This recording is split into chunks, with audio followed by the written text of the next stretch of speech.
አደሞላ ሉክማንና አሌክሳንደር ሶርሎዝ ለአንድ ሳምንት ከሜዳ እንደሚርቁ ታውቋል። ይህ ደግሞ በፕሪሚየር ሊጉ ተስፋቸውን የተነጠቁ ለሚመስሉት መድፈኞቹም ተስፋን በቻምፒየንስ ሊጉ የሚመልስላቸው ይመስላል። ጠንከር ያለ እንቅስቃሴን በቻምፒየንስ ሊጉ እያደረጉ የሚገኙት የሚካኤል አርቴታው ስብስብ ሳይሸነፉ በቻምፒየንስ ሊጉ እዚህ መድረሳቸው ጥንካሬያቸውን ከሚገልጽላቸው ተግባራቸው በብዙዎች ስለሚነሳም ይፈትናቸዋል የተባለው የስፔኑ አትሌቲኮ ማድሪድ በጉዳት መታመሱ በይበልጥ በፉክክሩ ብልጫን ይዞ እንዲጓዝ የሚያስችላቸውን ይዞላቸው ብስራት ብቅ ብሏል እየተባለ ይገኛል። ነገር ግን ይህን ድል ሚካኤል አርቴታ በአግባቡ ይጠቀሙታል ወይ የሚለው የብዙ ደጋፊዎቻቸው ጥርጣሬን የጫረ ሲሆን ቡካዮ ሳካን ጨምሮ በርካታ ተጫዋቾቻቸው ከጉዳት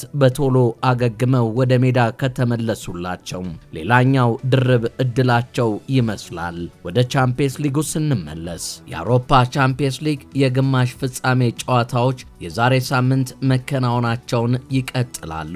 አርሰናልና አትሌቲኮ ማድሪድም የነገ ሳምንት በስፔኑ ሪኖ ደ ሜትሮፖሊታኖ ስታዲየም የሚገናኙ ይሆናል። የቡድኑ የፊት መስመር ተጫዋቾች ሉክማንና ሶርሎዝ መጠነኛ ጉዳት እንዳጋጠማቸውና ለዚሁ የአውሮፓ ቻምፒየንስ ሊግ ጨዋታ የመድረስ እድላቸው አጠራጣሪ መሆኑን ተከትሎ ጉዳዩ ለአርሰናል መልካም ዜና ሆኗል እየተባለም ይገኛል። በአትሌቲኮ ማድሪድ ቤት የአደሞላ ሉክማንና የአሌክሳንደር ሶርሎዝ መጎዳት ለቡድኑ ትልቅ ራስ ምታት ሆኗል። ሁለቱም ተጫዋቾች ቢያንስ ለቀጣዮቹ ሁለት ጨዋታዎች ከሜዳ እንደሚርቁ የተረጋገጠ ሲሆን ዋናው ግባቸው ግን በሚቀጥለው ሳምንት ከአርሰናል ጋር ለሚደረገው ጨዋታ መድረስ ነው። እንደ ማርክ ዘገባ ከሆነ የአደሞላ ሉክማን ጉዳት ይበልጥ አሳሳቢ በመሆኑም ለአርሰናሉ ጨዋታ የመድረስ እድሉ አጠራጣሪ መሆኑን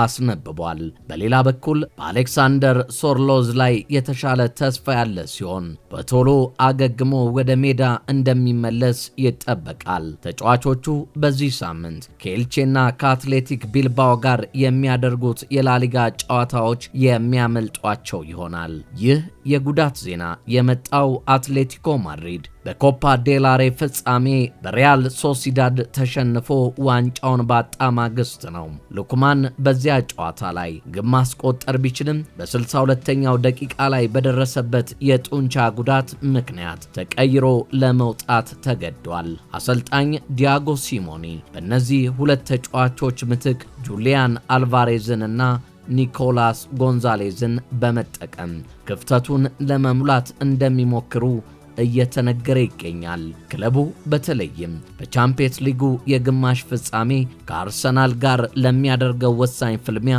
የእነዚህን ተጫዋቾች በቶሎ ማገገም በጉጉት እየጠበቀ ይገኛል። በሉክማን ላይ የሚደረገው ተጨማሪ የሕክምና ምርመራ በጉዳቱ ዙሪያ ይበልጥ ግልጽ መረጃ እንደሚሰጥም ይታወቃል።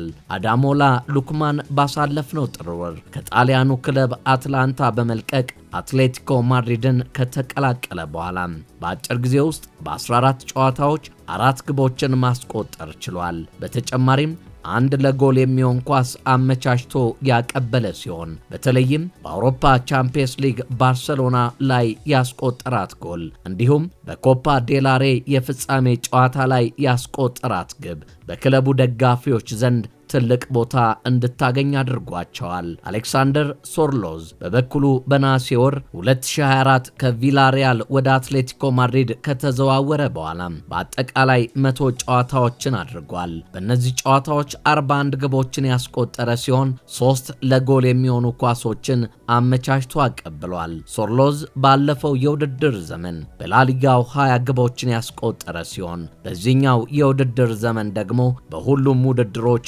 17 ግቦችን ከመረብ በማሳረፍ የቡድኑ ዋነኛ ግብ አዳኝ ሆኖ እያገለገለ ይገኛል። እነዚህ ተጫዋቾች በመጀመሪያው ዙር የግማሽ ፍጻሜ ጨዋታ ላይ የማይደርሱ ከሆነ ሁኔታው ለአርሰናል እጅግ መልካም አጋጣሚ እንደሚሆን ይገመታል። ምንም እንኳን በአርሰናል ቤት በርካታ ተጫዋቾች በጉዳት እየታመሱ ቢገኙም በተለይ ደግሞ የሎያን ቲምበር ተተኪን በልኩ ያለ ማግኘት መድፈኞቹ በቦታው ጫና እንደበረታባቸው የሚታወስ ቢሆንም ተጫዋቹ አሁንም ከጉዳት እንዳላገገመና ትሬኒንግ አለመጀመሩ ደግሞ ለአርሰናል ሌላኛው ራስ ምታት ሆኖ ሲቀጥል፣ በተመሳሳይ ስፔናዊው ተጫዋች ሜሪኒዮ በጉዳት ለረጅም ጊዜ ከሜዳ መራቁ ይታወሳል።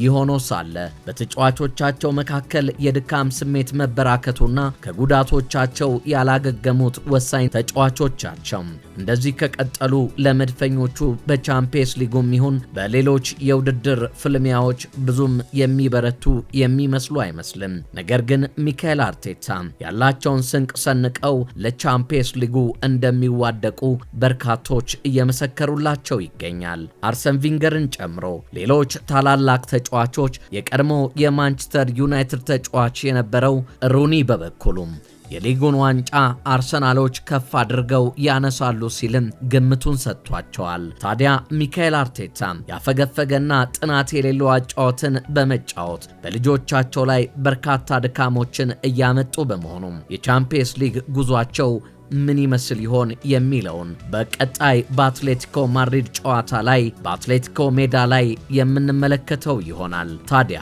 አሰልጣኝ ሲሞኔም ምን ይዘው ይመጡ ይሆን መድፈኞቹን ለማቆም አብረን የምንመለከተው ጉዳይ ይሆናል። የተወደዳችሁ የቻናላችን ቤተሰቦች ቻናላችንን ላይክ፣ ሼር፣ ኮሜንት፣ ሰብስክራይብ እና የደወል ምልክቷን እየነካችሁ አብሮነታችሁን ስለምታደርሱን ከልብ በማመስገን የዛሬን በዚሁ ቋጨን። በሌላ ዝግጅት በሌላ ፕሮግራም እስክንገናኝ ሰብስክራይብ በማድረግ የደወል ምልክቷን እየተጫናችሁ እንዲሁም በቴሌግራም ቻናላችን ጄስ ስፖርት 00 በማለት ቻናላችንን ተቀላቅላችሁ ሌሎች አጫጭር መረጃዎችን የምታገኙበትንም እድል ይዘን መተናልና አብሮነታችሁን በቴሌግራምም እንድታደርሱን እንጠይቃለን። ጄስ ስፖርት 00 ብላችሁ ቻናላችንን ተቀላቀሉ። በሌላ ዝግጅት እስክንገናኝ በያላችሁበት ሰላምና ቸርነት ከናንተ እንዳይርቅ በመመኘት የዛሬን አበቃን። ቸር ያገናኘን።